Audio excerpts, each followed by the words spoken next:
Good morning students, welcome to the Bibliophile Study Centre online platform. अपने पहले वाला video कल था, मैंने बताया था स्टैटिक्स जो थी उसको अपन ने 3 पार्ट में पढ़ने के लिए बोला था। तीसरा पार्ट था एडवांस वर्जन, एक पार्ट अपने पास हो चुका है। आज अपन पढ़ेंगे दूसरा पार्ट। दूसरा पार्ट पढ़ने से पहले आप लोगों को थोड़ा सा एक बार रिवाइज करवा देते हैं कि स्टैटिक्स वाले मेरे अंदर पार्ट फर्स्ट में अपन ने क्या क्या चीज़ पढ़ी थी। तो अपने पास जो स्टैटिक्स का पार्ट फर्स्ट था उसमें अपने पास ये 4 बातें पड़ी थी, और इन 4 बातों के साथ साथ ही अपन ने ये भी कहा था कि नेक्स्ट वाला जो वीडियो आएगा उसमें भी अपने पास 4 ही बातें मिलेंगी। तो थोड़ा सा एक बार रिवाइज कर देते हैं, क्योंकि आज वाली जो 4 बातें हैं ना वो प्योरली डिपेंड है इन्हीं के ऊपर, क्योंकि उनमें पहले इनकी वैल्यू चाहिएगी और इनकी वैल्यू आने के बाद में अपने पास आगे वो वैल्यू अपन निकाल पाएंगे। तो देखो, सबसे पहले अपन ने कल बात की थी माध्य की, और जैसा कि आप देख पा रहे हो माध्य के लिए अपन ने कल लिखवाया था। माध्य जो था इसको ज्ञात करने का फॉर्मूला क्या था, योग बट्टे में एन। कहने का मतलब अपन ने बोला था औसत।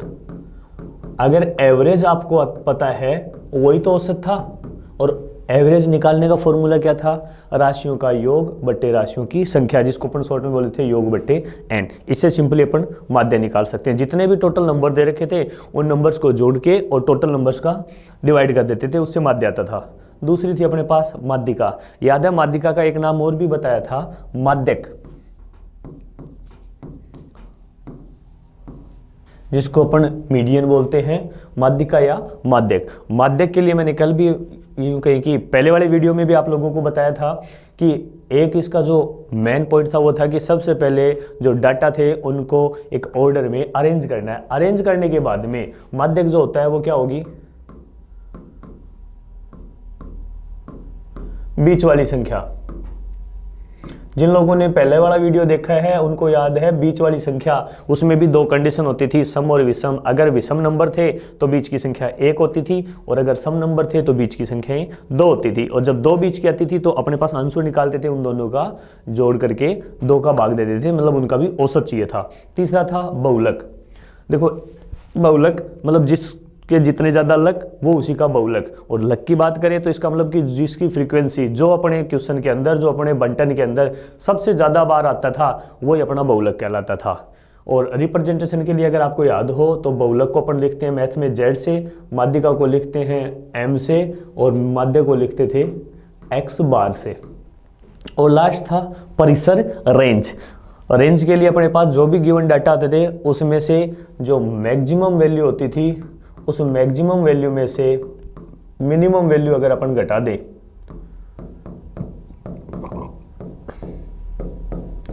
अगर अपने पास है मैक्सिमम वैल्यू में से मिनिमम वैल्यू घटा दें तो जो मान आता था वो अपना कहलाता था रेंज। तो ये 4 बातें थी जो अपन ने लास्ट पढ़ा था, और इसमें क्वेश्चन था सिंगल लाइन। तो अपने पास जो बेसिक के पार्ट फर्स्ट थे और पार्ट सेकंड थे, इन दोनों पार्ट में अपन जो भी क्वेश्चन डिस्कस करेंगे वो सिंगल लाइन के डिस्कस करेंगे। हाँ, या कहीं एनटीपीसी के लिए जो मेंस की एग्जाम होगी उस एग्जाम के लिए, या यूँ कहीं एसएससी के अंदर जो स्टैटिक्स पार्ट आता है उसके अंदर जो क्वेश्चन आते हैं वो थोड़े से ऊपर लेवल के आते हैं, तो उस अपर लेवल के लिए अपने पास है वो एडवांस वर्जन पढ़ेंगे। बाकी के लोगों के लिए पार्ट फर्स्ट और पार्ट सेकंड पर्याप्त है रेलवे के, एनटीपीसी के और ग्रुप डी की एग्जाम के लिए। चलो देखते हैं हम आज की अपने पास वीडियो, आज की स्लाइड्स में। देखो, स्टैटिक्स का मैंने बताया था जैसे पार्ट फर्स्ट में 4 चीजें थी वैसे ही पार्ट सेकंड में भी 4 बातें आपको पढ़नी है। एक एक करके डिस्कस करते हैं कौन कौन सी 4 बातें। पहली बात है मीन डेविएशन। इंग्लिश में मीन डेविएशन है, हिंदी में बोलते हैं मध्य विचलन। तो मध्य विचलन अगर अपने पास देखते हैं तो यहां से अपने पास है विचलन का मतलब अपनी जगह से अलग होना। विचलन का मतलब ये होता है, देखो मन विचलित हो गया, इसका मतलब अपनी जगह से मन है वो हिल गया है, अपनी जगह से मन है वो दूर हट गया है। तो अपने को तो ये देखना है कि अपना जो माध्य है वो अपनी जगह से कितना विचलित हो सकता है, उसको अपन निकालेंगे माध्य विचलन के अंदर। दूसरा पॉइंट इसके अंदर आएगा वो है वेरियंस। वेरियंस क्या है, उसको हिंदी में बोलते हैं अपन प्रसरण या विचरण। प्रसरण बोल दो, विचरण बोल दो, इंग्लिश में इसको वेरियंस बोलते हैं। यहाँ वेरिएंस निकालने के लिए देखो मीन डेविएशन कैसे निकलेगा, वेरिएंस कैसे निकलेगा, ये अपन जब इनकी एक एक की डिटेल पढ़ेंगे तब बताएंगे। अभी पहले मैं डिस्क्रिप्शन दे रहा हूँ तुम्हें सिर्फ उन 4 बातों की जो अपने को यहाँ पार्ट सेकंड में पढ़नी है। वेरिएंस के बाद में तीसरी आती है स्टैंडर्ड डेविएशन। देखो इन दोनों में फर्क है, बहुत बार बच्चे कंफ्यूज होंगे। मीन डेविएशन और स्टैंडर्ड डेविएशन दोनों अलग अलग चीजें हैं। मीन डेविएशन को बोलते हैं, इसमें स्टैंडर्ड डेविएशन को बोलते हैं मानक विचलन, स्टैंडर्ड डेविएशन होता है मानक विचलन। मानक विचलन निकालेंगे कैसे, उसके लिए आपको पहले वेरिएंस निकालना पड़ेगा, वेरिएंस से ही स्टैंडर्ड डेविएशन निकलेगा। हाँ, कुछ क्वेश्चंस में अलग बात है कि आपको डायरेक्ट वैल्यू दे रखी हो परसेंट की और आपसे मानक विचलन पूछ ले, या मानक विचलन देके परसेंट पूछ ले। लास्ट और चौथी चीज है वो अपने पास है कोएफिशिएंट ऑफ वेरिएंस, जिसको अपन बोलते हैं परसेंट गुणांक। कई बार इसका नाम आपको मिलेगा विचरण गुणांक, परसेंट गुणांक या विचरण गुणांक, क्योंकि देखो परसेंट या विचरण बोलते हैं वेरिएंस को, और इसका कोएफिशिएंट चाहिए। तो ये हैं वो चार बातें जो आज अपन पार्ट सेकंड में पढ़ेंगे, और इन चार बातों से भी बहुत बार क्वेश्चंस अपने पास एग्जाम में आते हैं। अगर लेवल छोटा आता है तो पार्ट फर्स्ट से आपको क्वेश्चन मिल जाता है, एक क्वेश्चन तो पक्का एनटीपीसी में हो सकता है आपको दो क्वेश्चन भी मिल जाए, क्योंकि कई बार मैंने देखा है कुछ सेट में 2 क्वेश्चन भी मिलते हैं और कुछ सेट में 1 क्वेश्चन भी मिलता है। तो ये चार बातें हैं जो अपने पार्ट सेकंड में स्टैटिस्टिक्स के अंदर अपने को पढ़नी है। अब देखते हैं इनमें से पहली एक बात कि अपने को क्या पढ़नी है। यहां अपने पास दे रखी है स्टैटिस्टिक्स के अंदर फर्स्ट चीज है मीन डेविएशन, जिसको अपन बोलते हैं माध्य विचलन। मीन डेविएशन या माध्य विचलन। अब माध्य विचलन होता है ना, वो 2 तरीके से होगा। एक तो होगा माध्य से माध्य विचलन और दूसरा होता है माध्यिका से माध्य विचलन। तो अपने पास देखो माध्य विचलन निकालने का फॉर्मूला क्या है, x minus x bar upon में n। अगर अपन फॉर्मूले की बात करें तो वो मैंने लिख दिया है फॉर्मूला कैसे है, बाकी का अपने पास जब क्वेश्चन निकलेगा तो अपन डाटा बहुत डायरेक्टली करेंगे, क्योंकि सिंगल लाइन क्वेश्चन आएगा ना, तो उसमें अपने पास है, देख के आप ये चीजें निकाल सकते हो। x क्या था जो अपने को दे रखे थे डाटा, वो सारे के सारे x हैं, और x बार आप जानते हो अभी भी लिखा था मैंने, मीन जो था ना अपने पास, माध्य जो था, माध्य जो है उस माध्य को अपने पास, माध्य को अपन रिप्रेजेंट किससे करते थे, x बार से। तो ये वाला जो है ये है अपने पास माध्य, और n टोटल नंबर्स, पद कितने हैं। तो एक तो ये बनता है कि माध्य से माध्य विचलन, और दूसरा जो बनता है वो बनता है अपने पास माध्यिका से माध्य विचलन। तो इतना ही फर्क आएगा, जब माध्यिका की बात करेंगे तो माध्यिका को अपन किससे रिप्रेजेंट करते थे, m से, तो यहाँ m आ जाएगा, बाकी का फॉर्मूला सेम है। और सिग्मा का ये जो सिंबल होता है इसको आप जानते होंगे, सिग्मा मीन्स समेशन, दोनों का जोड़। तो यहां से जो अंतर करेंगे, और ये चिन्ह दिख रहा है आपको, इसको क्या बोलते हैं, इसी अपने पास 2 सिंगल लाइंस होती है, इसका मीन्स होता है मोड। और मोड का मतलब होता है कि यहां से जब आप घटाओगे तो भले ही आपकी वैल्यू अगर माइनस में आ रही है तो भी आप उसको किस में लेोगे, प्लस में। यहां माइनस की वैल्यू नहीं लेनी, प्लस की वैल्यू लेनी होती है, और उसको टोटल नंबर से डिवाइड कर देंगे तो ये बन जाता है। क्वेश्चन को ढंग से देख लेना, कि क्योंकि क्वेश्चन में लिखा हुआ मिलता है कई बार माध्य से माध्य विचलन या माध्यिका से माध्य विचलन, तो जिसमें भी दे रखा हो उसी के अकॉर्डिंग करना है। हाँ, ये मैं कह सकता हूँ 99% अपने को पर्सन यही पूछता है, वो बोलेगा या तो माध्य से माध्य विचलन, या वो कई बार बोलता ही नहीं है, सिर्फ ये बोलता है माध्य विचलन ज्ञात कीजिए। तो याद रखना, एग्जाम में अगर क्वेश्चन दे रखा हो और वो अगर कुछ भी नहीं बोल रहा हो ना, तो आपको बाय डिफॉल्ट किससे लेना है, उसको माध्य से माध्य विचलन निकालना है। ये कभी भी नहीं निकालना बिना बताए, ये वो अगला लिख के देगा तो ही अपने को माध्यिका से माध्य विचलन निकालना है, नहीं तो अपने को किससे निकालना है, माध्य से माध्य विचलन निकालना है। हाँ, निकालने का फॉर्मूला कैसे था वो आपने जरूर पढ़ लिया है, पर ये अभी आपको समझ में नहीं आएगा, क्योंकि जब तक अपन कोई एग्जाम्पल नहीं करके देखेंगे ना, तब तक ये फॉर्मूला सेट नहीं होगा। यहाँ अपने को x जो आएगा माइनस एक्स बार करना है, इसका मतलब माध्य से माध्य विचलन निकालना होगा, तो अपने को पहले क्या निकालना पड़ेगा, माध्य, और माध्यिका से माध्य विचलन चाहिएगा तो पहले क्या निकालनी पड़ेगी, माध्यिका। तो ये चीजें जरूरी है। अब ये कैसे निकालते हैं ये अपने पहले वाले वीडियो में पढ़ा है, तो जो कोई कैंडिडेट नया हो जिसने पहले वाला वीडियो देखा नहीं हो, तो वो पहले फर्स्ट वीडियो है, पार्ट फर्स्ट है स्टैटिस्टिक्स का, वो पढ़ लें, उसमें ये दोनों की डिटेल दे रखी है, माध्य कैसे निकलता है, माध्यिका कैसे निकलता है। जो आज ही पढ़ रहे हैं मैं एक बार रिवाइज करवा देता हूँ। माध्य निकालने का तरीका याद है, माध्य मीन्स औसत, और औसत कैसे निकालते थे, टोटल नंबर्स को जोड़ के, भाई उनका सम था, उसमें टोटल नंबर्स जितने थे उनका भाग देते थे, तो वहां से माध्य आ जाता था। कहने का तात्पर्य एवरेज निकालते थे। माध्यिका से याद है क्या निकालते थे, सबसे पहली चीज माध्यिका के लिए थी वो ये थी कि जब भी माध्यिका निकालेंगे सबसे पहले डाटा को सिक्वेंसली ऑर्डर में अरेंज करेंगे, और उसके बाद में अपने पास है बीच की संख्या जो होगी वो माध्यिका कहलाएगी। तो एक एग्जाम्पल लेके देखते हैं, माध्यिका से माध्य विचलन और माध्य से माध्य विचलन निकालना। तो अपने माध्य विचलन निकाल रहे हैं, क्वेश्चन दिया हुआ है आंकड़ों 3, 10, 10, 4, 7, 10, 5 का माध्य विचलन होगा। आपको बताना है, 4 ऑप्शन दे रखे हैं कि इनमें से माध्य विचलन कौन सा होगा। तो यहाँ माध्य विचलन दे रखा है, उसने प्रश्न में कहीं इस बात का उल्लेख नहीं कर रखा है कि ये माध्यिका से माध्य विचलन है या माध्य से माध्य विचलन है। और अभी मैंने आज तक आपको बताया है कि बाय डिफॉल्ट, अगर बाय डिफॉल्ट आपसे पूछ रहा है कि भाई माध्य विचलन निकालना है तो आप किससे निकालोगे, माध्य से माध्य विचलन, क्योंकि आपके ऑप्शन भी चारों के चारों इसी बात पे डिपेंड करेंगे।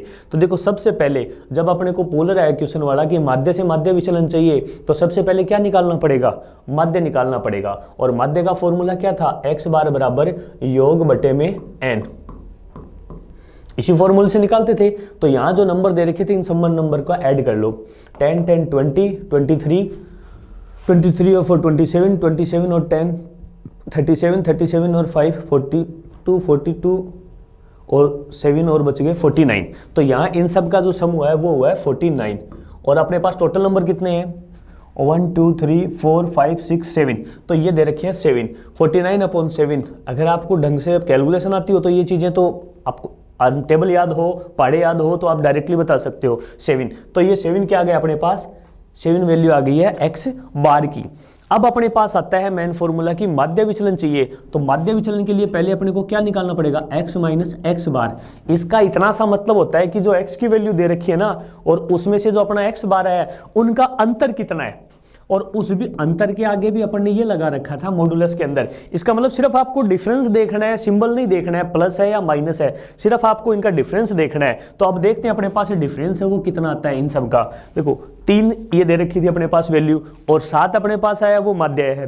3 और 7 है, इन दोनों का डिफरेंस दिख रहा होगा क्लियरली कितना आता है। अगर अपन देखें हिसाब से तो 3 माइनस 7 होगा, बनता है -4, लेकिन मॉडुलस का सिंबल होने के कारण बता दिया आपको माइनस प्लस का ध्यान नहीं रखना, डायरेक्टली वैल्यू कितनी आ जाएगी 4 प्लस, क्योंकि देखो यहाँ अपने पास फॉर्मूले में ये भी होता था सिग्मा का चिन्ह था, समेशन करना है तो अपन डायरेक्टली उसमें प्लस लगा दे।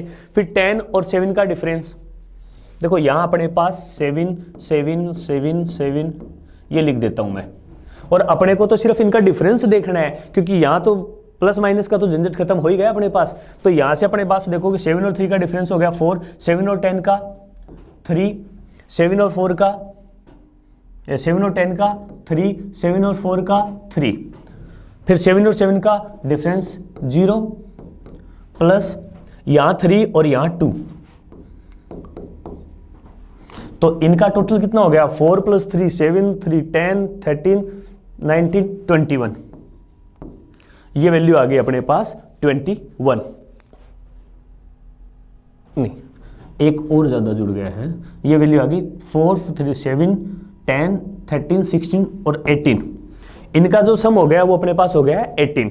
अब देखो यहाँ अगर आपको फॉर्मूला याद हो मीन डेविएशन निकालने का, तो वो फॉर्मूला होता था सिग्मा x माइनस एक्स बार और अपोन में n।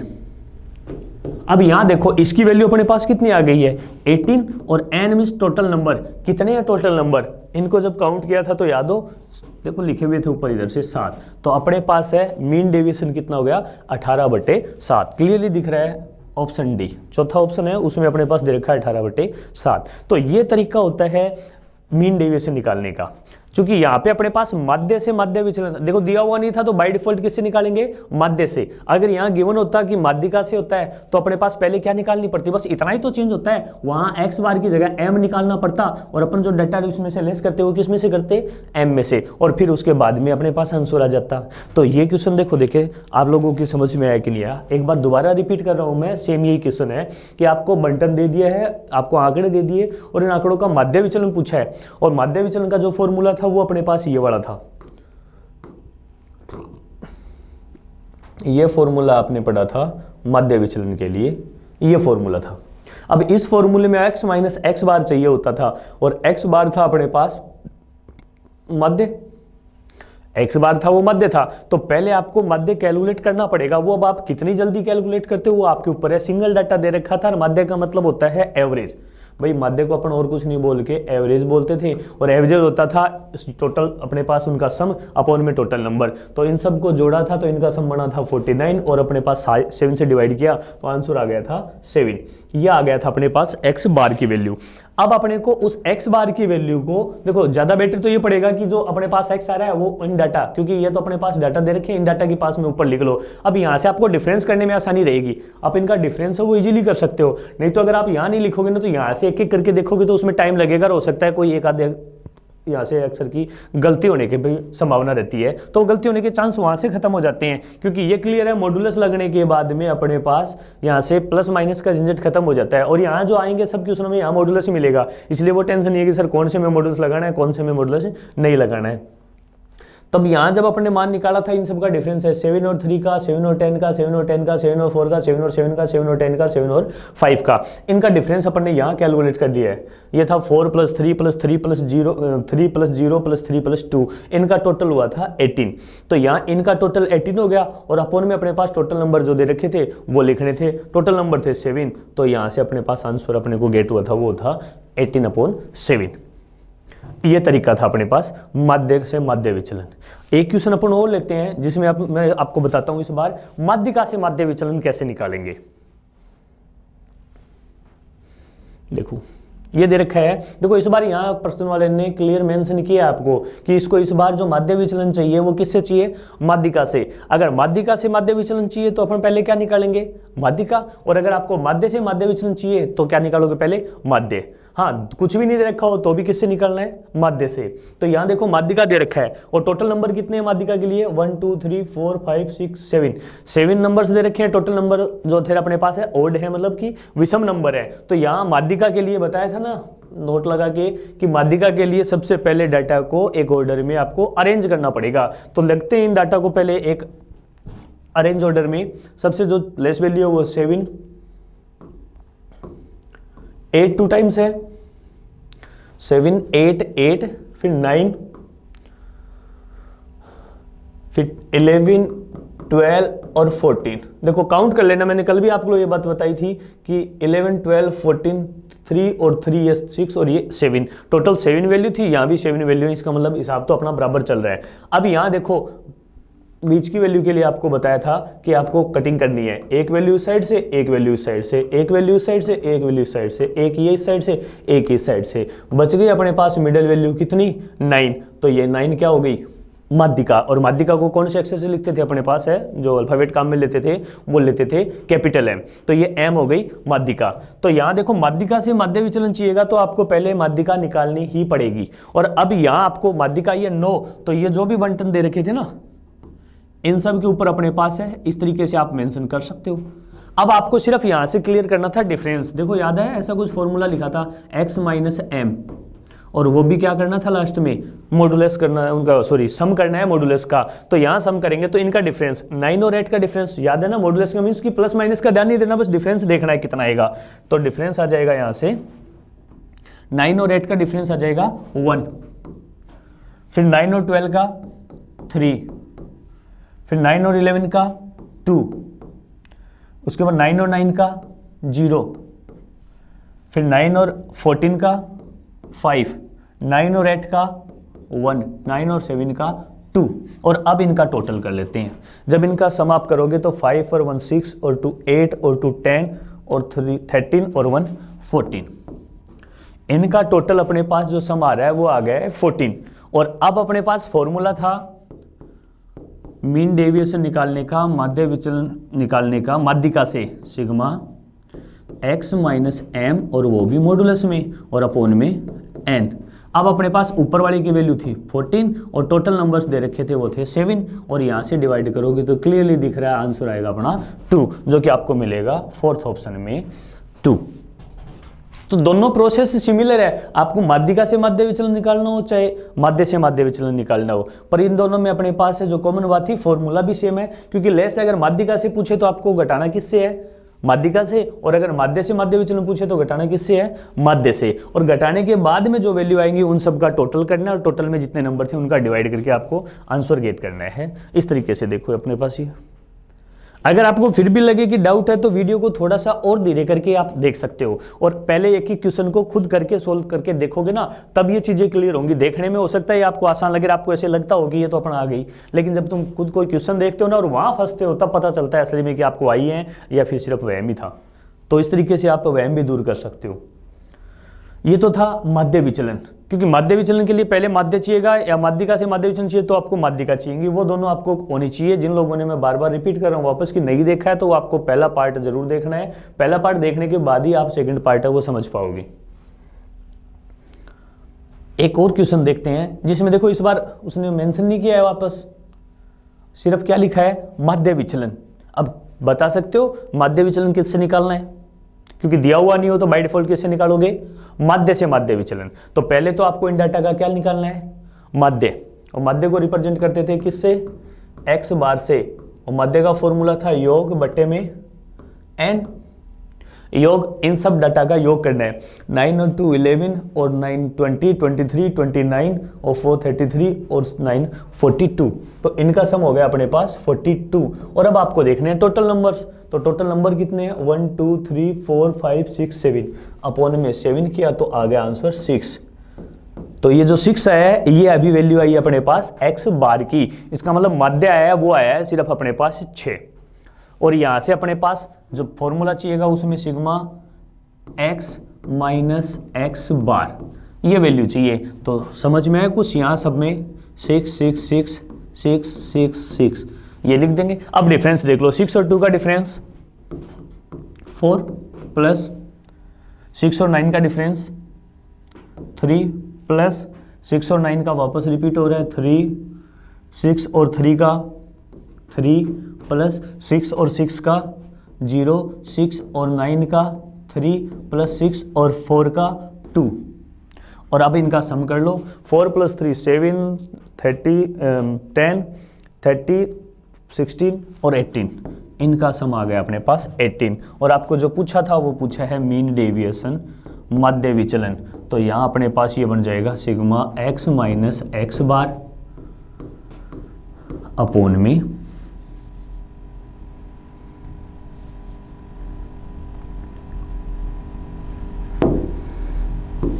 x minus x bar upon में n, और x बार की वैल्यू अपने पास है सम करके 18 और अपॉन में 7, क्योंकि टोटल नंबर्स थे वो अपने पास 7 है तो अपॉन में 7 आ गया। तो इस क्वेश्चन का आंसर भी क्या आ जाएगा 18/7, बस वो पहले वाला 4th ऑप्शन में था, इस बार वाला 2nd ऑप्शन में है। तो ये तरीका रहेगा अपने पास है माध्य विचलन निकालने का। हाँ और भी क्वेश्चन मिलेंगे आपको प्रैक्टिस के लिए, वो मैं PDF फाइल सेंड करूंगा उसके अंदर ही नीचे, तो उसमें आप देख लेना, PDF फाइल मिलेगी आपको। जबकि यहाँ अपने पास क्वेश्चन दे रखे हैं ये आपको समझने के लिए तो हैं, लेकिन अगर आप खुद निकालोगे तो एक बार मेरे ने जो करवाया है इसको बंद करना, सिर्फ क्वेश्चन पढ़ना और क्वेश्चन के अकॉर्डिंग आप खुद आंसर निकालो।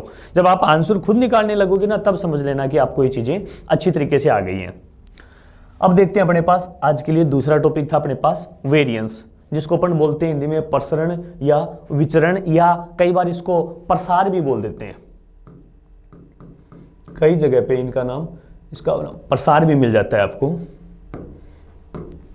तो यहां से वेरिएंस, प्रसरण, विचरण या प्रसार, इसका मतलब कि आपका जो डाटा है वो कितना फैल सकता है, कितनी दूरी तक प्रसारित हो सकता है, वो चीजें अपन देखेंगे वेरिएंस के अंदर, प्रसरण के अंदर।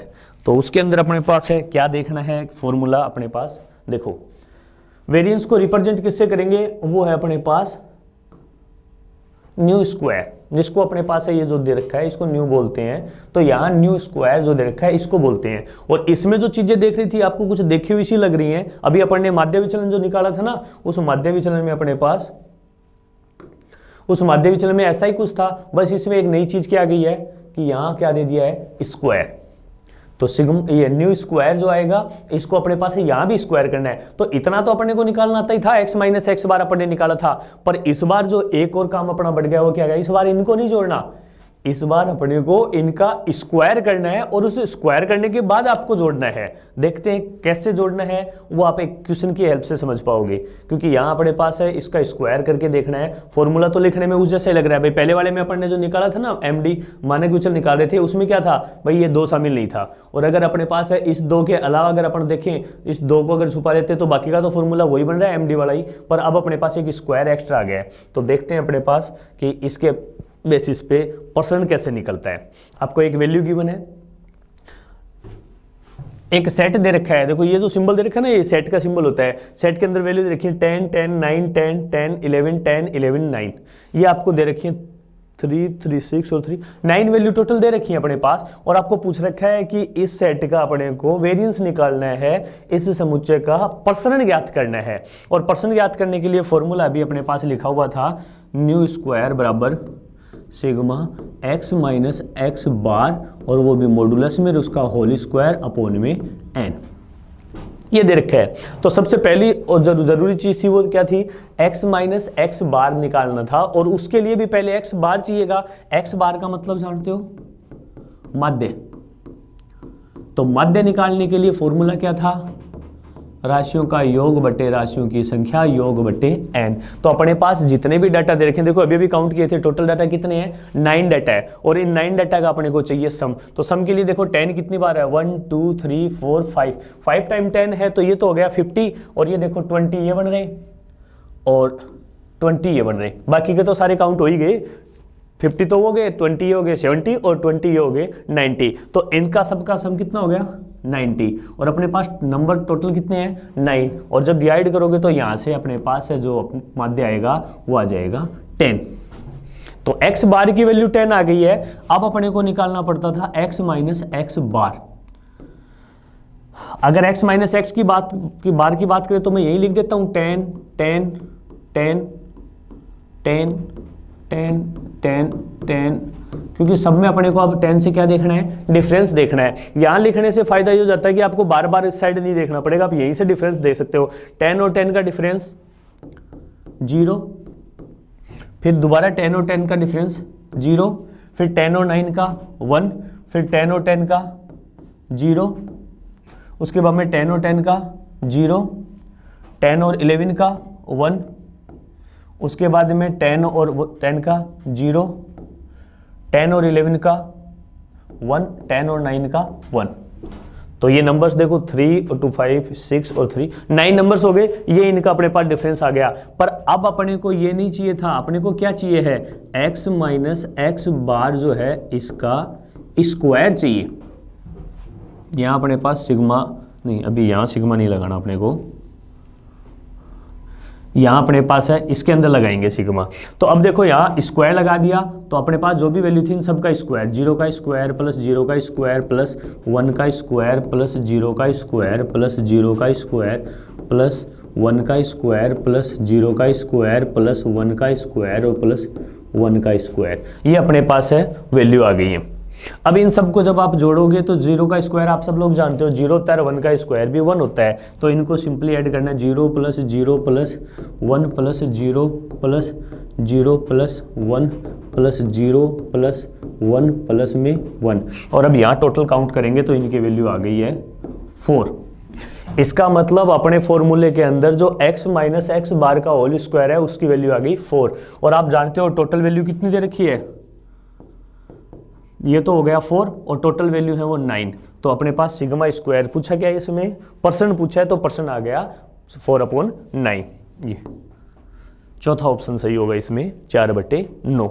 इस तरीके से आपको परसेंट निकालना पड़ेगा। हाँ, ये कह सकते हो ये वैल्यू थोड़ी सी बड़ी जरूर जा रही है, पर ये टफ नहीं है, सिर्फ कैलकुलेटिव पार्ट बढ़ रहा है। अगर आपको फॉर्मूला ढंग से समझ में आ रहा हो ना, तो करना क्या होता था, यहाँ अपने पास है देखो आज जो पढ़ा रहे हैं उसमें पहले माध्य विचलन है, तो प्रसरण के लिए पहले माध्य विचलन चाहिए। अब इसके बाद में तीसरा पार्ट आता है मानक विचलन, स्टैंडर्ड डेविएशन। तो स्टैंडर्ड डेविएशन के लिए पहले तुम्हें परसेंट तक आना ही पड़ेगा, और परसेंट जो निकालोगे उसका अंडर रूट करोगे, तब जाके अपने पास क्या बनेगा, मानक विचलन या स्टैंडर्ड डेविएशन है। तो ये तरीका था अपने पास इसमें परसेंट निकालने का या विचरण निकालने का।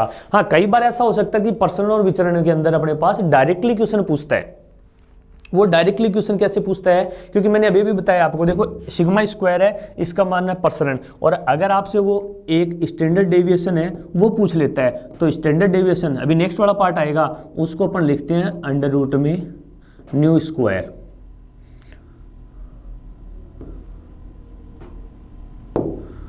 उसको अपन लिखते हैं अंडर रूट के अंदर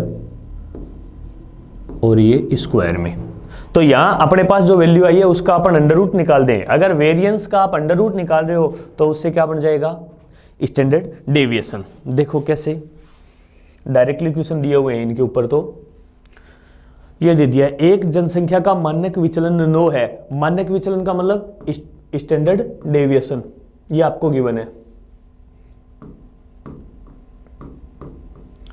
कितना दे रखा है 9। और पूछा क्या है विचरण, विचरण बोले या प्रसरण बोले, मीन्स कोई आपको पूछ रहा है वेरिएंस, ये सिग्मा स्क्वायर है वो आपको पूछ रहा है कि इसकी वैल्यू कितनी होगी। तो देखो स्टैंडर्ड डेविएशन है, इसको अपन ये भी लिखते थे न्यू, और आपको न्यू का मान देके न्यू स्क्वायर पूछ रहा है, तो यहां से अपन ऐसा लिख सकते हैं न्यू स्क्वायर बराबर में 9 का स्क्वायर, क्योंकि न्यू की वैल्यू दे रखी है वो 9 है, और डायरेक्टली अपने पास क्या आ जाएगा 81, ये आप लिख सकते हो। हाँ, इसका शॉर्टकट मेथड अगर आपको चाहिए तो देखो वह सब क्वेश्चन में दिया नहीं है, दे देगा तो गड़बड़ हो जाएगी। आपको उसने दिया है मानक विचलन और प्रसरण, क्वेश्चन में देखो मानक विचलन और एक विचरण बोल दो चाहे इसको प्रसरण बोल दो, एक ही बात है, मानक विचलन और प्रसरण ये आपको दे रखा है। तो मानक विचलन और प्रसरण में से 2 वैल्यू दे रखी हैं, तो आपको या तो निकालना पड़ेगा उसका स्क्वायर या फिर उसका अंडर रूट। अगर आप देखो यहाँ 9 दे रखा है और आप क्वेश्चन में देखोगे तो 9 का अंडर रूट होता है 3 और 9 का स्क्वायर होता है 81। आपको 3 81 में से कोई एक वैल्यू मिलेगी, ये तो श्योर है। 3 इसके ऑप्शन में नहीं दे रखी है, तो इसका मतलब सीधी सी बात है कि ऑप्शन क्या हो जाएगा 81। तो यहाँ आप 81 को क्लियर कर सकते हो। या इसका उल्टा दे सकता है, देखो यहाँ पे अपने पास स्क्वायर आया था ना, ये सेम चीज हो सकता है इसका उल्टा भी दे दे। देखो नेक्स्ट स्लाइड, किस तरीके से बोल रहा हूं मैं कि एक जनसंख्या का मानक विचलन दे दिया 6.5। मानक विचलन मतलब इस बार आपको स्टैंडर्ड डेविएशन दे रखा है जिसको अपन न्यू से रिप्रेजेंट करते हैं, और वो दे दिया 6.5। और पूछ क्या रहा है प्रसरण, अच्छा उल्टा नहीं दिया, इसमें तो सेम ही क्वेश्चन है वही रिपीट कर दिया है, वापस प्रसरण पूछ रहा है। प्रसरण का मतलब न्यू स्क्वायर, और यहाँ न्यू का मान दे रखा है 6.5 और पूछ रहा है क्या है न्यू का स्क्वायर, तो ये बन जाएगा 6.5 का स्क्वायर, जिसको आप लिख सकते हो 42.25। याद है ना 5 वाला स्क्वायर कैसे करते हैं, एक बार पॉइंट को मान लो कि है ही नहीं है तो 5 का स्क्वायर करना हो, लास्ट में संख्या के 5 आ रहा हो,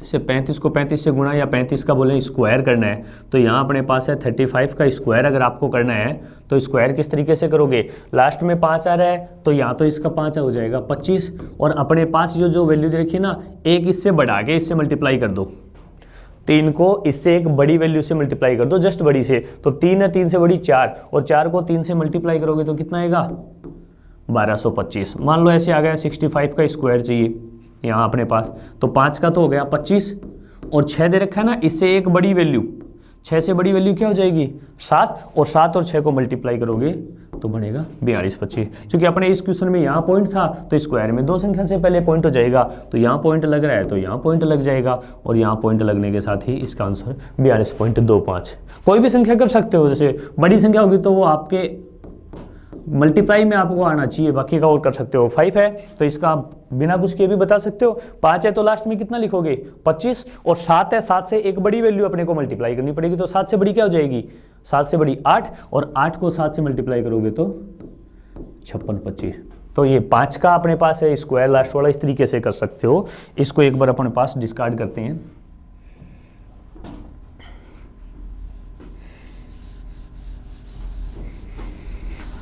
हाँ, अपन देखते हैं अपने क्वेश्चन के अंदर, तो देखो यहाँ से आपको प्रसरण में और मानक विचलन में, स्टैंडर्ड डेविएशन में, स्टैंडर्ड डेविएशन अभी पढ़ा नहीं अपने पास है, तीसरी वैल्यू है वही आएगी, उसमें एक संबंध बन गया है कि स्टैंडर्ड डेविएशन की जब अपने को वैल्यू चाहिए ना, स्टैंडर्ड डेविएशन अगर निकालना हो तो ये कैसे निकलेगा, अंडर रूट किसका,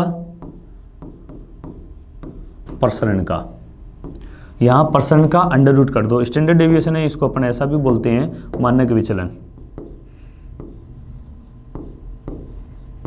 मानक विचलन। अभी अपने पास है नेक्स्ट टॉपिक वही आ रहा है मानक विचलन। तो मानक विचलन निकालना होगा, और अगर आपके पास प्रसरण पहले से पड़ा है तो प्रसरण का अंडर रूट करोगे तो क्या निकाल सकते हो, मानक विचलन। और अगर आपको प्रसरण निकालना है, आपके पास ये पड़ा है, तो यहाँ से अपन दोनों पक्षों का क्या कर दो, स्क्वायर कर दो। तो यहाँ से बोथ साइड स्क्वायर करोगे, दोनों पक्षों का वर्ग करोगे, तो यहाँ प्रसरण बराबर हो जाएगा, देखो इसी से बनेगा फॉर्मूला, अगर आपको इससे प्रसरण चाहिए तो प्रसरण बराबर हो जाएगा SD का होल स्क्वायर।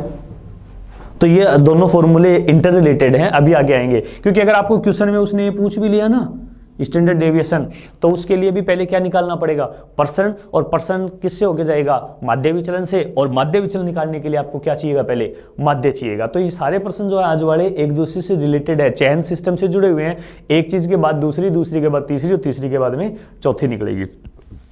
देखते हैं स्टैंडर्ड डेविएशन। अभी अभी नाम सुन लिया होगा स्टैंडर्ड डेविएशन, जिसको अपन बोलते हैं मानक विचलन।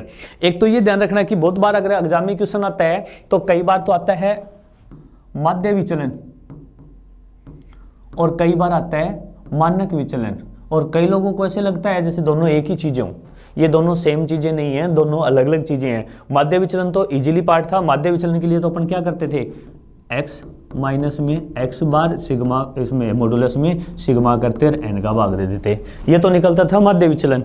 लेकिन मानक विचलन के लिए पहले क्या चाहिएगा, परसेंट, और परसेंट का फॉर्मूला क्या था, इस जगह पे अपन ने स्क्वायर किया था परसेंट के लिए, और स्क्वायर वाला करने के बाद में परसेंट आ गया, परसेंट का अपन करते थे अंडर रूट, तब जाके आता था मानक विचलन।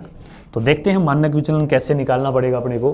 देखो मानक स्टैंडर्ड डेविएशन है, उसको शॉर्ट में अपन लिख सकते हैं एस डी, और एस डी जो बनेगा वो बनेगा sigma square, sorry new square जो था इसका अंडर रूट, और अंडर रूट करोगे तो ये बनेगा न्यू, जिसको अपन ऐसा भी लिख सकते हैं। देखो अगर आपको याद हो तो ये सिर्फ अंदर अंदर वाला फॉर्मूला, ये जो फॉर्मूला दे रखा है ये किसका फॉर्मूला था, ये फॉर्मूला था अपने पास परसेंट का, और परसेंट का मतलब था न्यू स्क्वायर। सिर्फ इसमें और पहले वाले में फर्क है अंडर रूट का, तो आप खुद भी देख सकते हो सिर्फ एक अंडर रूट ही तो बढ़ा है यहाँ पे। तो जब जब भी अपने पास है परसेंट, अगर आपके पास निकला हुआ पड़ा है तो परसेंट का जस्ट आपको अंडर रूट करना है, और उससे क्या निकल जाएगा, स्टैंडर्ड डेविएशन मानक विचलन, जिसको अपने पास है इसका अंडर रूट करोगे तो ये बोल दो, चाहे आप इसमें अपने पास है यहाँ ऐसा भी बोल सकते हो मानक विचलन। तो यहाँ फॉर्मूला बना जरूर है पर नया फॉर्मूला नहीं है, आप इसको पहले वाले से ही एक एक कदम बढ़ा बढ़ा के चलना पड़ेगा। देखते हैं कोई, हाँ एक नोट जरूर है स्टैंडर्ड डेविएशन में, जब भी कभी आप भविष्य में इनका मान निकालो ना तो इसका ध्यान रखना कि स्टैंडर्ड डेविएशन है वो कभी भी माइनस में मत कर देना, इसकी वैल्यू कभी भी नेगेटिव नहीं होती है स्टैंडर्ड डेविएशन जो होता है, क्योंकि आप देख गए होंगे, कारण समझ गए होंगे, अपन ने हर क्वेश्चन के अंदर जो फॉर्मूले थे उसके अंदर क्या लगा रखा है, मॉडुलस लगा रखा है। तो आप ऐसे लिख सकते हो ऑलवेज पॉजिटिव वैल्यू, मीन्स इसकी स्टैंडर्ड मानक विचलन की वैल्यू, मानक विचलन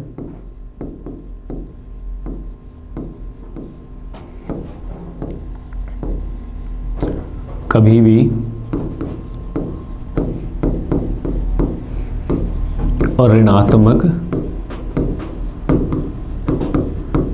नहीं होता है, या यूं कह सकते हो हमेशा धनात्मक होता है। ऊपर वाली बात यही है ऑलवेज पॉजिटिव वैल्यू, मतलब हमेशा एक धनात्मक संख्या आएगी, जबकि अपन नीचे करें कि धनात्मक आएगी, इसका मतलब कभी भी ऋणात्मक नहीं आएगी। तो एक और है, यही नोट अपन ने कल भी लिखा था एक में, याद हो तो मैंने रेंज के लिए बताया था कि रेंज है वो कभी भी माइनस में नहीं हो सकती, रेंज अगर अपने पास आएगी तो वो भी हमेशा एक पॉजिटिव वैल्यू आएगी। और उसी तरीके से यहाँ कह रहे हैं कि जब स्टैंडर्ड डेविएशन है वो भी हमेशा क्या आएगा, एक पॉजिटिव वैल्यू आएगी, ये भी कभी नेगेटिव नहीं हो सकती।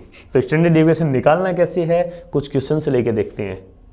देखो सेम ऐसा क्वेश्चन, हाँ वही डाटा है अपने पास है, ऑप्शन जरूर इसके चेंज है पर अपने पास डाटा वही है। अपने पास है इस समुच्चय का क्या निकालना है इस बार अपने को, मानक विचलन, और मानक विचलन निकालना है, स्टैंडर्ड डेविएशन निकालना है, और स्टैंडर्ड डेविएशन क्या होगा, परसेंट का अंडर रूट।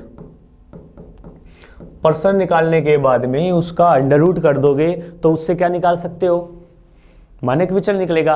अब समस्या तो ये है कि परसेंट हो तभी तो उसका अंडर रूट कर पाओगे, तो अपन बात करते हैं परसेंट की, और परसेंट को लिखते थे न्यू स्क्वायर से, और इसका फॉर्मूला था सिग्मा x माइनस एक्स बार और इसका स्क्वायर अपॉन में n, इससे अपने पास वैल्यू निकलेगी। तो अब यहां अपने पास है जो काम की चीज थी वो ये है x बार, और x बार का मतलब था माध्य, ये चीज होती है माध्य। यहां x बार है, ये रिप्रेजेंट करता है किसको, माध्य को।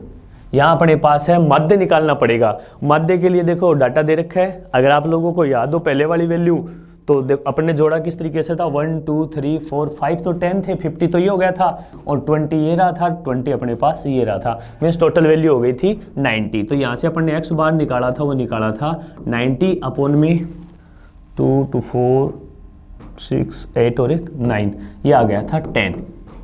एक्स बार की वैल्यू आई थी 10। अब अपने को करना है इनका डिफरेंस। यहाँ से डिफरेंस लिखाओगे तो यहाँ से 10, 10, 10, सारी वैल्यू 10 से है, डिफरेंस करके देखेंगे कि इनका डिफरेंस कितना आता है। तो आप देखो यहाँ क्लियर दिख रहा है 10 और 10 का डिफरेंस 0। तो यहाँ x माइनस एक्स बार जब अपन लगाएंगे तो यहाँ आएगा 0 प्लस में 0 प्लस में 1 प्लस में 0 प्लस में 0 प्लस में 1 प्लस में 0 प्लस में 1 और प्लस में 1, ये आ गया था। अब अपने को यहाँ निकालना था, देखो फॉर्मूले में जो अपने पास है ये फॉर्मूला है एक्चुअल में प्रसरण का या विचरण का।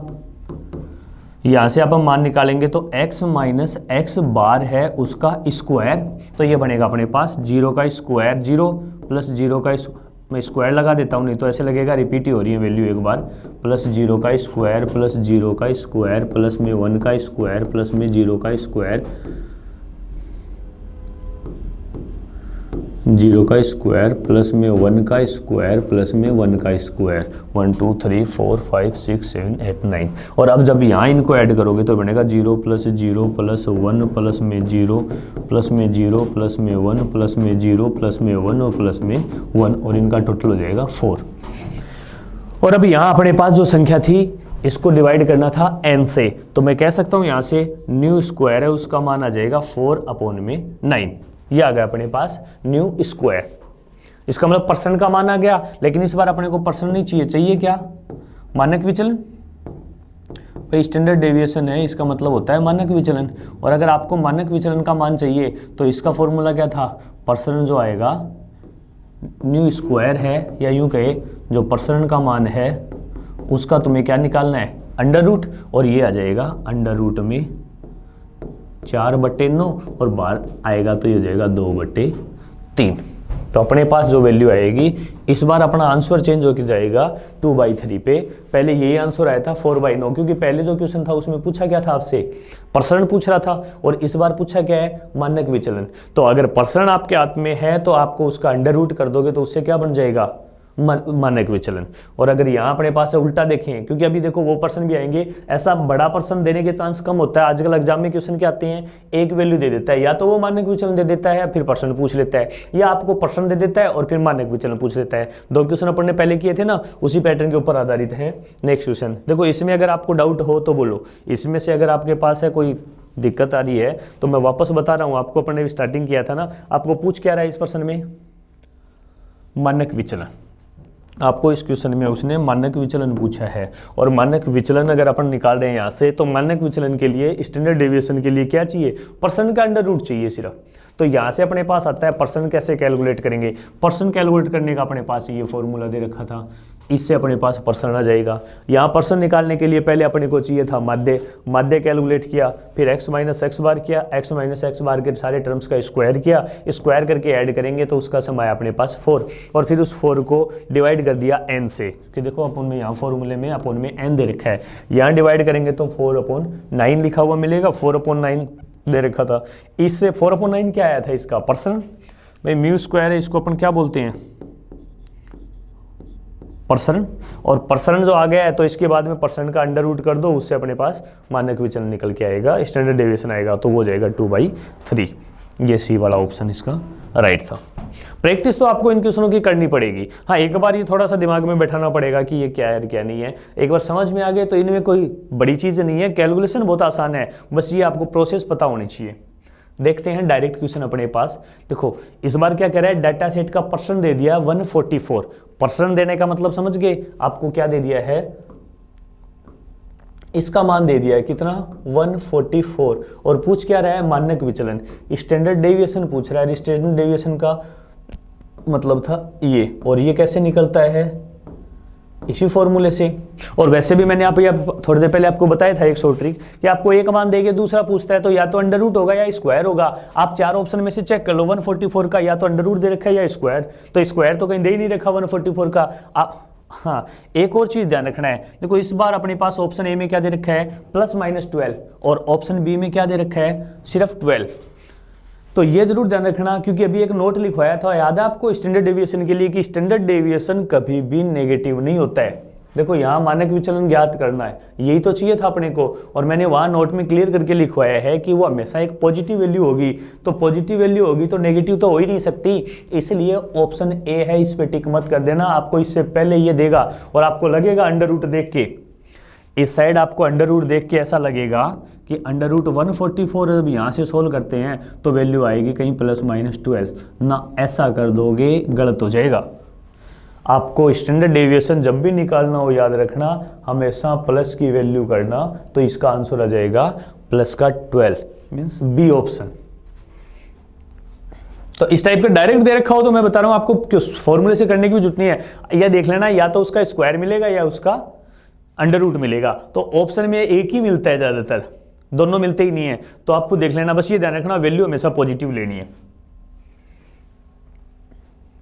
हाँ, नेक्स्ट है अपने पास चौथा, जो आप 4 चीजें पढ़ रहे थे ना, उनमें से अपने पास पहली चीज थी माध्य विचलन, दूसरी चीज थी प्रसरण, तीसरी थी मानक विचलन, और चौथी और लास्ट चीज है प्रसरण गुणांक, जिसको अपन बोल सकते हैं कोएफिशिएंट ऑफ वेरिएंस। तो वेरिएंस था सिग्मा स्क्वायर, उसका गुणांक, उसका मल्टीपल अपने पास कैसे निकालते हैं। तो यहाँ गुणांक निकालने के भी अपने पास है, इसका एक फॉर्मूला होता है, देखो प्रसरण का अपने पास फॉर्मूला है, विचरण गुणांक बोल दो या इसको अपन प्रसरण गुणांक भी बोल सकते हैं, क्योंकि लिखवाया था मैंने प्रसरण विचरण ये एक ही बातें हैं, प्रसार प्रसरण विचरण ये एक ही बात है। तो इस कई बार हो सकता है एग्जाम में आपको प्रसरण गुणांक बोल दे या विचरण गुणांक पूछ ले, और विचरण गुणांक का फॉर्मूला होता है मानक विचलन बट्टे में समांतर माध्य इनटू में 100। हाँ, इसी को अगर आप इंग्लिश में थोड़ा सा शॉर्ट करना चाहो तो उसके लिए आप इसको ऐसे लिख सकते हो, देखो कोएफिशिएंट ऑफ वेरिएंस का मतलब CV, C का मतलब कोएफिशिएंट और इसका V का मतलब वेरिएंट, SD का मतलब स्टैंडर्ड डेविएशन मानक विचलन अपॉन में x बार। देखो स्टार्टिंग से जब से माध्य पढ़ाया था तब से बता रहा हूँ कि x बार है, उसको अपन कैसे रिप्रेजेंट करेंगे, माध्य से, इसके मतलब माध्य ही है, और इनटू में 100 है।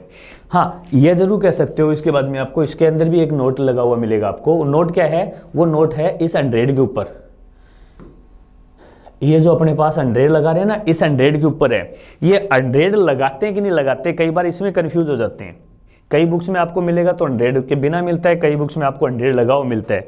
तो देखो मेरा तो सीधा सा सजेशन यही है आप लोगों के कि 100 की लड़ाई करने की बजाय आप ऑप्शंस पे ध्यान देना।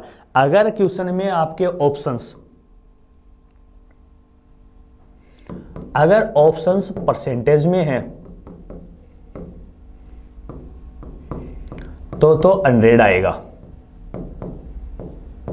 क्योंकि उस संख्या को परसेंटेज में बनाने के लिए अपने पास 100 से मल्टीप्लाई करना पड़ेगा और उस समय तो 100 आएगा। लेकिन अगर ऑप्शन अपने पास है, आपको भिन्न में मिले, फ्रैक्शन में मिले, 3/7, 5/7 इस टाइप से अगर मिल रहे हो बट्टे में, तो उस समय इसी फॉर्मूले से तो आंसर निकलेगा, पर यहां से वो 100 नहीं आएगा, यहां m नहीं आएगी, ये ध्यान रखना है।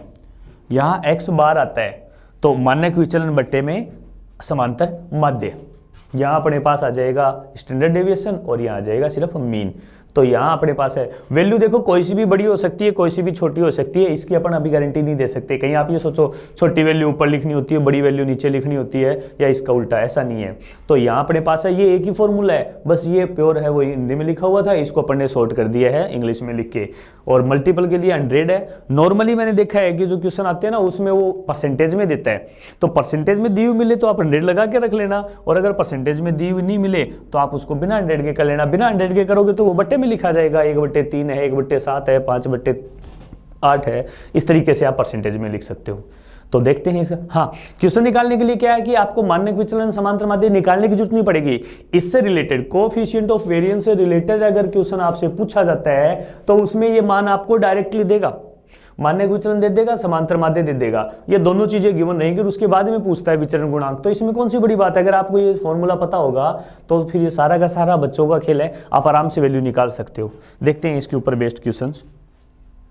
देखो, एक वितरण का माध्य दे दिया है 20, माध्य का मतलब x बार की वैल्यू दे दी आपको कितनी 20, और मानक विचलन का मतलब जानते हो ना स्टैंडर्ड डेविएशन, वो दे दिया है 4। हाँ, इतना आपके मजे जरूर ले सकता है वो, यहां मानक विचलन दे के वो कई बार दे दे प्रसरण। अगर उसने यहां परसेंट दे दिया है तो पहले तुम्हें क्या कैलकुलेट करना पड़ेगा, मानक विचलन। तो मानक विचलन कैसे निकालोगे, परसेंट दे रखा है और मानक विचलन चाहिए, तो मानक विचलन बराबर होता है अंडर रूट परसेंट का। तो मान लो यही अपने पास है मानक विचलन नहीं बोल के वो परसेंट दे देता, तो यहां मान फिर 4 नहीं हो गया, कितना आ जाता है 4 का अंडर रूट, कितना हो जाता 2। अगर ये मानक विचलन की बजाय परसेंट होता तो, पर फिलहाल तो अपने को मानक विचलन दे रखा है तो अपने डायरेक्ट लिख दिया SD, और अब पूछ रहा है इसका विचरण गुणांक, तो CV बराबर में स्टैंडर्ड डेविएशन 4/20। अब अगर आपके पास फॉर्मूले के अंदर मान निकालोगे तो अगर परसेंटेज में नहीं है तब तो आंसर आ जाएगा 1/5। अब 4 ऑप्शन देखो इसको परसेंटेज में दे रखा है, तो यहाँ इसका मतलब ये 1/5 परसेंटेज में दे रखा है, तो इसको मल्टीप्लाई कर दो 100 से, 20 पंजे 100 और 5 को 4 से मल्टीप्लाई किया तो 20, 20%, ये आ गई है इसकी वैल्यू। तो ये परसेंटेज में ऐसा कोई जरूरी नहीं है, अगर आपको फ्रैक्शन में दे रखा हो तो इंटू में 100 मत लगाना, वो डायरेक्टली फ्रैक्शन में लिख सकते हो। पर थोड़ा सा ये ध्यान रखना कि मानक विचलन दिया हुआ है या परसेंट दिया हुआ है। मैंने जो अभी तक क्वेश्चन देखे हैं या 2016 तक एनटीपीसी के अंदर जो क्वेश्चन आए थे वो सारे के सारे क्या हैं, मानक विचलन से रिलेटेड आए हैं। पर थोड़ा सा खेल यहाँ खेल सकता है आपके साथ, परसेंट दे देगा और आपको मानक विचलन कैलकुलेट करना पड़ेगा, जो अपन ने इससे पहले वाली स्टेप में सीखा है कि मानक विचलन कैसे निकालना है। देखते हैं नेक्स्ट क्वेश्चन। एक बंटन का माध्य दे दिया है 21, माध्य का मतलब वापस वही चीज, x बार दे दिया है वो 21 और मानक विचलन है, इसमें भी कोई खेल नहीं खेला गया है, सीधी वैल्यू आपको दे रखी है, SD दे रखा है 7 और पूछ रहा है विचरण गुणांक। तो CV चाहिए, CV का फॉर्मूला था SD अपॉन में x बार इंटू में 100। यहां से जब आप वैल्यू कैलकुलेट करोगे तो 7 बट्टे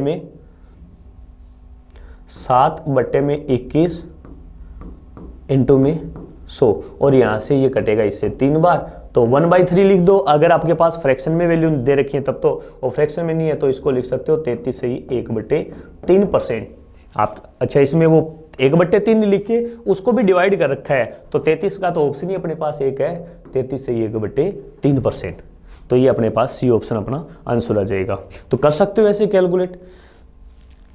सॉरी, ये वाली चीजें थी, बहुत ही आसान है, आप इनको अगर समझ में आ रही है तो बिना टाइम गवाए आप इन चीज़ों को कर सकते हो बड़ी आसानी से। और देखो कैलकुलेशन देखो कितनी बड़ी है, कुछ भी कैलकुलेशन नहीं है, इतना डिवाइड करना सबको आता है, इतना मल्टीप्लाई करना सबको आता है, आप कर सकते हो। बस बशर्ते आपको ये पता होना चाहिए एग्जाम में कि एक्चुअल में आपको करना क्या है।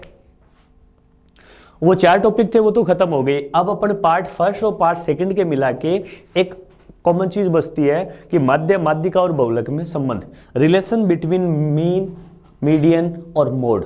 और ये थोड़ा सा इंपॉर्टेंट पार्ट पड़ जाता है भाई, लास्ट में इसलिए बता रहा हूं क्योंकि वहां मैं बताता तो एक साथ आप लोगों की ये बात समझ में नहीं आती। और यहां तक कि एनटीपीसी और एसएससी में ही नहीं है, और रिट की एग्जाम, एलडीसी की एग्जाम, उनमें भी अगर स्टैटिक्स पार्ट है तो उससे रिलेटेड क्वेश्चन भी इस जगह से पूछा जाता है, माध्य, माध्यिका और बहुलक के बीच में संबंध। बहुत छोटा सा संबंध है, पर समस्या ये रहेगी कि वो संबंध आप लोगों के याद नहीं रहता है। डाटा इतना बड़ा नहीं है पर याद रखना पड़ेगा, और वो संबंध क्या है वो देखो।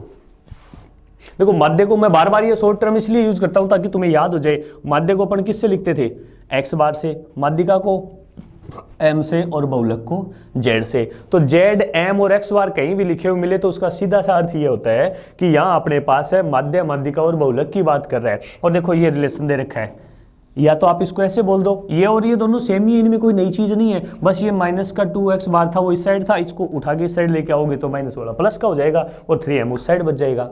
हाँ, अगर आप इसको हिंदी में ही देखना चाहते हो तो ये देखो हिंदी में अपने पास है ये फॉर्मूला है, आपको इसको ऐसा लिख दो। z को अपन ने क्या बोला था, बहुलक, m का मतलब माध्यिका और x बार का मतलब माध्य। तो बहुलक का मान जो होगा वो 3 गुणा माध्यिका माइनस 2 गुणा माध्य के बराबर होगा। हाँ, थोड़ा सा याद करने के लिए मैं आपको ये कह सकता हूं कि देखो यहाँ अपने पास जब पढ़ते हैं ना इसको z, m और 2, इसको उल्टा लिख दो। सबसे पहले अपन सबसे लास्ट में क्या पढ़ा था इन तीनों में से, बहुलक, उसके बाद में माध्यिका और सबसे पहले माध्य। यही तो 3 चीजें पड़ी थी। अब देखो यहां अपने पास उल्टा चलना है, 3 में से 2 घटाओगे तो कितना बचेगा, 1। तो ये फॉर्मूला रहा अपने पास, बहुलक बराबर 3 इंटू माध्यिका माइनस 2 इंटू माध्य। वही चीज है, आपको तो इतना ही ध्यान रखना है कि जो आपने पढ़ी थी ना उस चीज को उल्टा लिख लो। सबसे पहले क्या पढ़ा था, मध्य, फिर माध्यिका और फिर बहुलक। और जब यहां लिखोगे ना तो यहां के वाले में से 3 में से 2 घटा दो, 1 बच जाएगा। वो सबका अपना अपना तरीका है, आप कोई भी तरीके से याद रख सकते हो। सिंपली ये भी याद रख सकते हो z बराबर 3m माइनस 2x बार।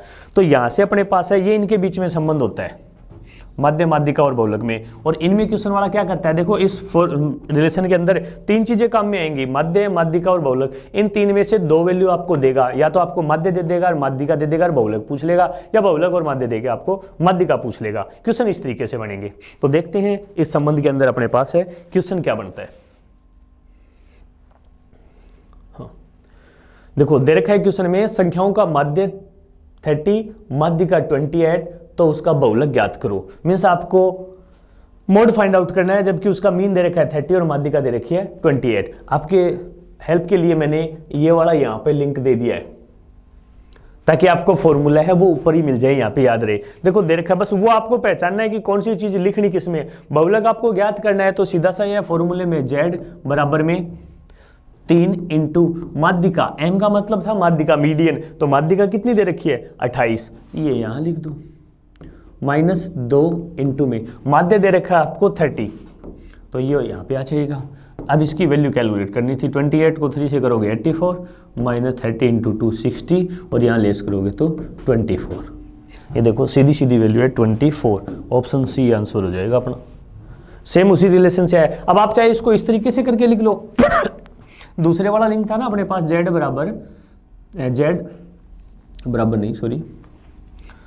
z प्लस 2x बार बराबर में 3m।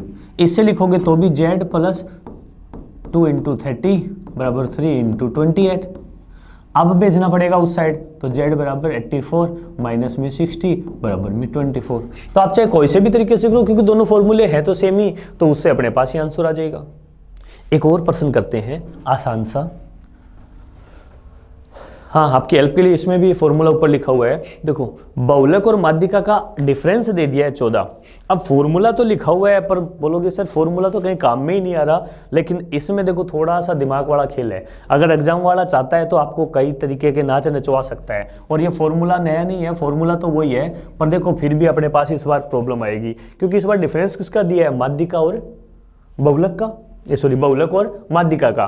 तो यहाँ देखो ये जो फॉर्मूला था ना, इसके नीचे अपन ऐसा लिख सकते हैं, इस 3m को ऐसा तोड़ सकते हैं क्या, m प्लस 2m माइनस का 2x बार। देखो देखिए ये बात समझ में आई। अब बोलोगे सर ऐसा लिखा क्यों है, क्योंकि मुझे जो क्वेश्चन में दे रखा है वो दे रखा है z और m का डिफरेंस, और इस एक m को अगर मैं इस साइड बुला लूं तो ये डिफरेंस ही तो कहलाएगा इनका। और इधर से क्या बच गया, 2m माइनस में 2x बार। देखो कोई नई चीज नहीं है, बस उसी को ही थोड़ा सा फेरबदल करके अपने लिखा है। z माइनस m यही तो है डिफरेंस, जिसकी वैल्यू अपने को क्वेश्चन में दी हुई है। और इन दोनों में से अपन 2 कॉमन ले सकते हैं बाहर। तो यहां देखो देखिए अंतर कितना गिवन था, 14, तो इसकी जगह आप डायरेक्टली इनका डिफरेंस लिख सकते हो 14। और यहां से अपने पास है 2 ले लिया कॉमन, तो अंदर क्या बच गया, m माइनस x बार। और एक्चुअल में क्वेश्चन वाला आपसे यही वैल्यू पूछ रहा है। देखो माध्यिका और माध्य का अंतर पूछ रहा होगा, माध्यिका और माध्य का अंतर क्या होगा, find out the difference in the difference between mode and median is 14, then the difference in mean, नहीं यहाँ थोड़ा सा इंग्लिश वाले में मिस्टेक है, यहाँ आ जाएगा find the difference in median and mean is, उसके बाद ये वाली चीज आ जाएगी। तो यहाँ इन दोनों का डिफरेंस चाहिए। देखो यहाँ लिखा हुआ माध्यिका और माध्य का, तो यहाँ आपको इन दोनों का अलग अलग मान नहीं चाहिए। उसने यहाँ आपसे ये क्लियर वैल्यू पूछ ली है, और यहाँ से आप निकालोगे तो 14/2 बराबर में m माइनस x बार, जिसकी वैल्यू आप लिख सकते हो कितनी, 7। तो यहाँ से अगर आप देखें तो ये देखो आपका चौथा ऑप्शन है, ये सही हो जाएगा 7। तो कई बार क्वेश्चन में थोड़ा सा लेवल अगर बढ़ा देगा तो वो इसी क्वेश्चन को इस तरीके से चेंज करके पूछ सकता है। इसी चेंजिंग का एक क्वेश्चन और है, वो पीडीएफ में डाल रखा है, क्योंकि सारे क्वेश्चन तो यहाँ देखो बोर्ड पे अपन करवा नहीं सकते, समझाने के लिए 2-2 3-3 क्वेश्चन आपके लिए पास पर्याप्त है। बाकी के क्वेश्चन के लिए आपको प्रैक्टिस करनी पड़ेगी। तो जो बुक है अपनी बिब्लियोफाइल वाली, उस बुक में भी क्वेश्चन हैं, उसमें भी अपने पास आगे जो सेट दे रखा है उस सेट के अंदर आप ये क्वेश्चन कर सकते हो। और यहाँ भी मैं इनके नीचे भी आपको एक पीडीएफ फाइल का लिंक है वो डलवा दूंगा, उसमें से आप फाइल डाउनलोड कर लेना। हाँ, अब अपने पास जो अपन ने 8 पार्ट वो पढ़ लिए और एक रिलेशन पढ़ लिया है। इसके बाद भी एक आधा क्वेश्चन और बच जाता है जो कि स्टैटिक्स पार्ट्स के अंदर आता है, और नॉर्मली अगर देखें तो ये जो पहले वाली एग्जाम है, प्री वाली एग्जाम है, उसके अंदर पूछे जा सकते हैं। ये भी इंपॉर्टेंट है। कई बार क्वेश्चन में एक्स के मान पूछ लेता है, किस टाइप से पूछता है वो देखो अपने एक क्वेश्चन की हेल्प से ही समझेंगे। दे रखा है क्वेश्चन में कि यदि 18, 16, 22, 13 और x इन आंकड़ों का माध्य जो दे रखा है वो दे रखा है 16, तो पूछ रहा है इस x की वैल्यू क्या होगी। अब आपको वापस देखो जाना पड़ेगा। अब देखने को तो क्वेश्चन लास्ट में करवाया है, पर ये है क्वेश्चन फर्स्ट पार्ट का, मीन्स जब अपन ने मीन पढ़ा था। मीन का मतलब माध्य, माध्य का मतलब x बार, और x बार का फॉर्मूला क्या था, राशियों का योग बटे राशियों की संख्या, मीन्स की औसती तो पढ़ा था अपन ने, योग बटे में n। और अब यहाँ देखो अपने पास क्या था, अब अपने पास टोटल क्वांटिटी है कितनी, 1 2 3 4 5 है, तो यहाँ n की वैल्यू तो कितनी होगी, अपोन में 5, और ये जो बची हुई है इन सब का जोड़ी तो करना है अपने को, पर जोड़ में x की वैल्यू नहीं है, तो x जोड़ना है उसको प्लस x कर देंगे, बाकी की तो सारी जोड़ी जा सकती है। 22 और 13 हो जाएगा 35, 35 और 16 हो गया 51, 51 और 18 हो जाएगा 69। तो यहाँ आ गया 69 प्लस में x, सॉरी कैपिटल X है तो मैं इसको ऐसे लिख देता हूँ कैपिटल X, ये आ गया अपने पास। और अब खास बात ये है कि यहाँ से अपने पास ये दे रखा है, इस बार मीन फाइंड आउट नहीं करना है, इस बार आपको मान दे रखा है माध्य का, तो यहाँ मीन की जगह, इस माध्य की जगह मैं डायरेक्टली ये वैल्यू पुट कर दूं फिर तो 16,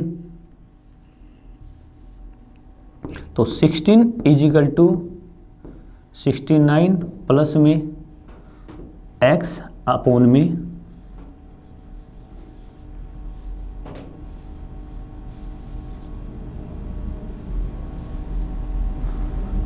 प्लस में x अपोन में 5। यहां से जब कैलकुलेट करोगे तो 5 इस साइड आएगा, मल्टीप्लाई हो जाएगा, और यहां से बनती है अपने पास इक्वेशन 80 इजिकल टू 69 प्लस में x, और यहां से x की वैल्यू अगर आपको चाहिए तो आ जाएगा 80 माइनस का 69, वैल्यू आ गई 11। तो यहां से अपने को पूछा था उसने x की वैल्यू, और अगर आपको लग रहा हो कि x की वैल्यू सही है कि गलत है, एग्जाम में अगर टाइम रहे तो आप यहाँ x की जगह 11 पुट करके देख सकते हो, और फिर इनका माध्य निकाल लेना। वो निकलने वाला माध्य किसके बराबर होगा, 16 के बराबर होगा। तब आप सोच समझ लेना कि भी, क्योंकि ये तो आप कह सकते हो कि आपके आंसर की चेकिंग भी हो जाएगी, पर ऐसी चेकिंग है वहाँ करने की जरूरत नहीं है, टाइम रहे और सारा पेपर कर दिया हो तब कर सकते हो, नहीं तो ऐसे मत करना, क्योंकि अगर आप तरीके से निकालते हो तो आपके आंसर कभी गलत होंगे भी नहीं, आपका आंसर है वो आएगा, वो सही आएगा। तो इस तरीके से वैल्यू पूछ सकता है। देखो यहाँ माध्य दे दिया था, कई क्वेश्चन में आपको माध्य का देगा और माध्य का पूछेगा। करते हैं नेक्स्ट क्वेश्चन। देखो आपको नंबर दे रखा है, नंबर 3, 6, 7, 11, x, 15, 19, 20, 25, 28 आरोही क्रम में है। देखो इस बार आप लोगों के लिए सुविधा क्या है, खास बात क्या है, इस बार उसने आपको दे रखा है कि आरोही क्रम में है, क्योंकि नहीं दिया हुआ होता तो अपने पास समस्या हो जाती, क्योंकि अपने पास यहाँ x की वैल्यू नहीं पता और x की वैल्यू छोटी होगी बड़ी होगी वो कह नहीं सकते, पर वो सारा संशय आपका दूर कर दिया है क्वेश्चन वाले ने। वो कह रहा है कि इसको असेंडिंग ऑर्डर में दे रखा है, एक बढ़ते क्रम में है, तो यहाँ से ये तो तय हो गया होगा कि जो x की वैल्यू आएगी वो 11 से बड़ी आएगी, 15 से छोटी आएगी। पर ऐसा आइडिया तो यहाँ चारों ऑप्शन देख के फेल हो गया, क्योंकि इसमें अपने पास है 11 से बड़ी है तो 11 भी हो सकती है, 15 भी हो सकती है, तो अपने चारों ऑप्शन उसी रेंज के हैं, तो वो दिमाग लगाया हुआ तो आपका कोई काम का ही नहीं है इस बार की ऑप्शन में, इनमें से बड़ी जिससे छोटी आएगी। अब अपन आगे प्रोसेस करते हैं कि कैसे। तो सबसे पहले अपने पास है, कह रहा है ना इस बार माध्यिका दे रखी है, इस बार टोटल नहीं करना, आपको माध्य नहीं दे रखा है, इस बार आपको माध्यिका दे रखी है। और माध्यिका देने के लिए सबसे पहला प्रोग्राम होता था वो क्या होता था, इनको एक क्रम में लिखते थे, और इस बार क्रम भी आपको दे रखा है। क्रम भी आपको दे रखा है तो सीधा सा बचता है टर्म्स गिनते हैं, पद गिनते हैं, वो कितने हैं 1 2 3 4 5 6 7 8 9 10। इस बार आपको जो पद दे रखे हैं ना, वो टर्म्स दे रखी हैं, वो 10 दे रखी हैं। अब 10 सम है कि विषम, तो आप क्लियरली दिख रहा है 10 है वो सम संख्या है। तो सम संख्या है तो यहां से देखो अब बढ़ते क्रम में दे रखे हैं तो आपको अलग से लिखने की नहीं है, सारी की सारी कैलकुलेशन अपन यही कर सकते हैं। देखो कैसे, 2 इस साइड से काट दिए, 2 इस साइड से काट दिए, याद है ना बीच की वैल्यू होती है माध्यिका, तो एक इस साइड से काट दिया, एक इस साइड से काट दिया, एक इस साइड से काट दिया, एक इस साइड से काट दिया। अब आप बताओ बचा क्या अपने पास, x और 15। और आप जानते हो कि जो माध्यिका होती है वो बीच की दोनों संख्याओं का औसत होती है। तो यहां से देखो, और खास बात है माध्यिका दे रखी है प्रश्न में कितनी 13, तो यहां ऐसा लिख सकता हूं मैं कि जो माध्यिका होगी m बराबर x प्लस 15/2, क्योंकि इन दोनों का औसत ही तो होगी माध्यिका, यही तो पद बचे अपने पास दोनों। और क्योंकि नंबर 10 थे तो 2 पद बचेंगे, अगर अपने पास विषम संख्या होती तो एक ही बचता, डायरेक्टली अपन x की वैल्यू उसी के इक्वल पुट कर देते। और यहां से अपने पास खास बात है m का मान गिवन है क्वेश्चन में, कितना है 13, तो 13 इजिकल टू x प्लस 15/2। यहां से 13 को इससे मल्टीप्लाई करेंगे 2 से, तो ये हो जाएगा 26 इजिकल टू x प्लस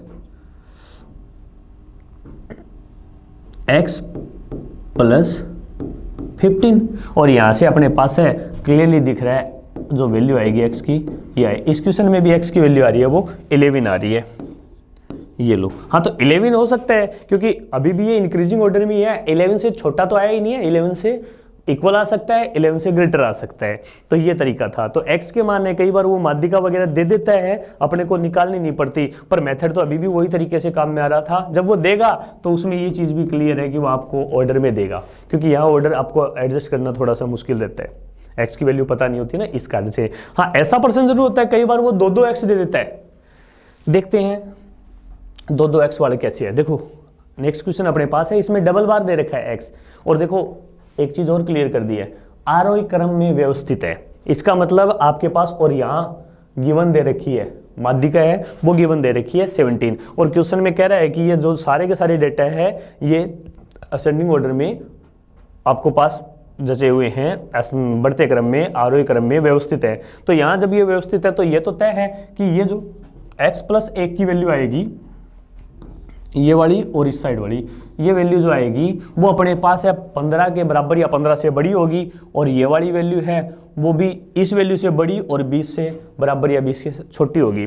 तो सबसे पहले जो जरूरी काम था वो तो व्यवस्थित तो है, पर अपन ये देखते हैं पद कितने हैं, और वो काउंट करेंगे तो देखो 1 2 3 4 5 6 7 8 9 10। दोबारा वही समस्या आ गई, अपने पास टर्म्स दे दिए 10। अगर 10 टर्म्स दे रखे हैं तो देखो 2 इस साइड से काटता हूँ और 2 इस साइड से, इस बार एक इस साइड से, एक इस साइड से, एक और ये एक और।